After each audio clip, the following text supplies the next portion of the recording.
Hey guys, it's Sam, and today we're going to talk about my most disappointing reads of 2018. So this is my first year actually doing a disappointing reads video. I just haven't in the past, not really sure why. I think it just was like, oh, I talk about my disappointing reads all the time. I don't need to talk about like in a specific video. But this year, it felt right. So these are my most disappointing reads for whatever reason, whether they were really hyped for me or whether I was expecting something else or whatever. As per usual, if this is your favorite book, I don't care. I didn't like it. Books are subjective. Like, don't be mad that I didn't like your favorite. It says nothing about you. It says nothing about you. I just didn't like it. So let the salt train begin. The first book is The Flame and the Mist by Renee Ahdieh. I was expecting a lot more of this because I adore The Wrath and the Dawn, and I had my suspicions because after this came out, not a lot of people had read it or talked about it or raved about it or anything. I wasn't hearing even mixed reviews, I just was hearing nothing. So that's never really a good sign, but this just lacked all the things that I loved about The Wrath and the Dawn. You didn't have the really strong characters, I wasn't really attached to the protagonist, I didn't care at all about the romance, and there was just all this stuff that was potential. There's so much potential there. It takes place in a fantasy feudal Japan, and there's all of these like magic hints, but then the magic isn't utilized. There's also stuff with the plot that doesn't quite make sense. The characters I know nothing about. I'm forgetting most of their names. A lot of these books you're not going to hear me talk about the characters' names because if I hated a book, I usually just like wipe the information from my brain immediately. But yeah, it was 2 stars just based on the potential and the small tidbits we got, but I just think it was very poorly executed, and I'm not going to continue with this series. This is true for like any of these books that are books in a series. I'm not continuing with the series at all. Then we have Scarlet by A.C. Gowan, and ooh, this was not good. This was a book that was very much of its time. I think I rated this 1 star. I don't think I would have given it 2. But this is very much of it, the time period in which it was written, and I'm saying that as if that it took place so long ago. No, it's like a 2013 book. But like 2013 YA had a particular flavor to it, and that's what this is. And this is a Robin Hood retelling, and where Will Scarlet is really a girl named Scarlet. But there's so many things that don't make sense. The writing style in here is just horrible. You're in the main character's head, and she has a certain way of speaking, but you find information out about her where she shouldn't speak that way. The writing and the narrative and everything is how she speaks, and she speaks in a way that's kind of hard to follow, and that's just irritating.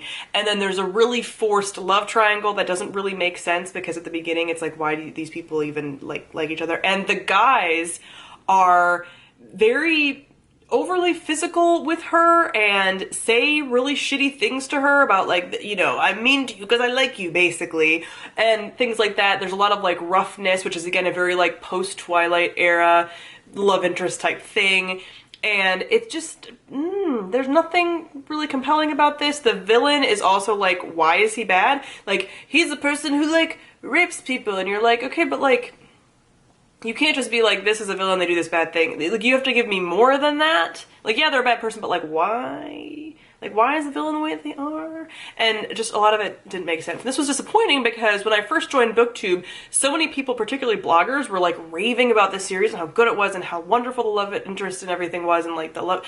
And so it just fell completely flat for me. I was like, I waited years for this. No. Then we have our Dark Duet by Victoria Schwab. Victoria Schwab is constantly letting me down, and then like I have low expectations for her, and then she does something great, and it just throws me off. Like, I never know where I'm gonna sit with her books. Like, her books are all over the map for me. Like, I really liked this Savage Song. That was a surprise. But then this book let me down. Really like Vicious, but then don't like the first 2 books in the Darker Shade of Magic series. Like, it's a mess. But this book was just, it didn't feel consistent with the first book in this series. It was longer than it needed to be. The characters felt a little bit inconsistent with the first book in the series. There was so much potential with the first book that just, it let me down. She writes a lot of the same types of characters where like you have this girl who's tough, and it's just tropey, and I just, and the love story doesn't really make sense, and there's some really cool characters that are underutilized, and it was just overall really disappointing. I think it was a 2 star for me, but it was just like, this Savage Song was so cool, and there was a lot that you could do with that. I think it was like a solid 4 stars for me, and then you have this, and it's like, you dropped the ball like that again on me? Why do I ever trust you? Then we have My Favorite Thing is Monsters by Emil Ferris. This is not a book that I think is bad, actually. I know a lot of people really like it. It was just disappointing to me because I didn't love it as much as so many people have. I think the writing is good. I think the art is really beautiful, but I just felt that I got bogged down in it, and it just didn't connect to me. So this is a disappointing read that's not a bad book. Like, I think some of these books are, like, bad books. Now, I'm not going to tell you which ones, because then you'll get all mad and, like, all that. But this book is not a bad book. It's just a disappointing book because I expected to really love it, and I just didn't fall in love with it the way that I was hoping to. I'm still on the fence about whether I'm going to continue and read the next volume when it comes out or not. I don't know. I got it from the library, so I plan on doing that again if I continue with the series. Then we have Children of Blood and Bone by Tomi Adeyemi. Now, this is one of those books that after I read it, I was like pretty still excited about it. I was sort of riding the hype train, and then I was like, actually, on further consideration, it was still disappointing. Like, it's still, I think I rated it 4 stars, but even the 4-star was disappointing to me when I originally rated it, because I was expecting it to be more of a 5. I might have even given it a 3.5. I don't remember. But I was expecting it to be 5 stars. I was expecting it to blow me away, and it didn't. I felt like there were a lot of things that were lacking. There's still a lot of potential with this series.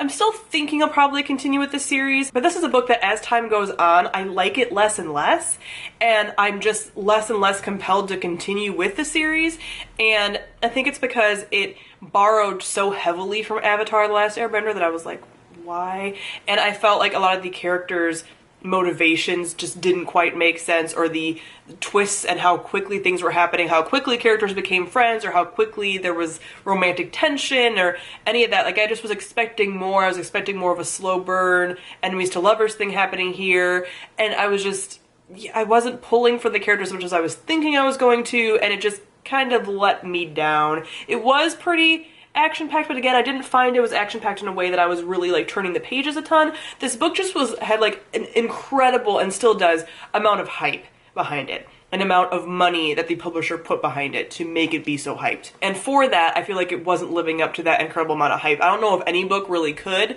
but this book was, in my opinion, the most hyped book of the year, and it just did not live up to that expectation, so that's why I was disappointed. Again, I don't think it's a horrible book or anything. I'm still on the fence about continuing with the series, but this one overall, in retrospect, was a disappointing read for me. Then we have The Bells by Donnell Clayton. This was another book that was really hyped, and I really like Donnell Clayton. I've seen her speak at a couple of events now, but this book just wasn't as well executed as I was hoping. Again, it's a really cool world, it's a really cool idea, but I feel like a lot of those world building pieces were just kind of dropped in there, and then I found the writing to be a little more leaning towards younger YA. Like, it almost felt like right a step above middle grade, and I'm so used to reading YA that is more advanced than that, feels more mature than that. I don't know, that's just kind of the trend of YA now, but it just felt very mediocre for the writing, and it's just something that I've completely lost interest in. Like, I was thinking when I first read the first book that I would probably continue with the series. Now I'm like, I don't think so, because it's just been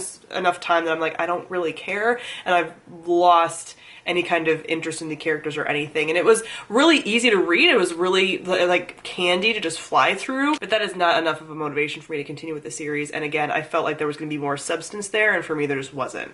Then we have Shadowsong by S.J. Jones. Now, this was one of my first books that I read in 2018, and this was not good. There was hardly any plot here.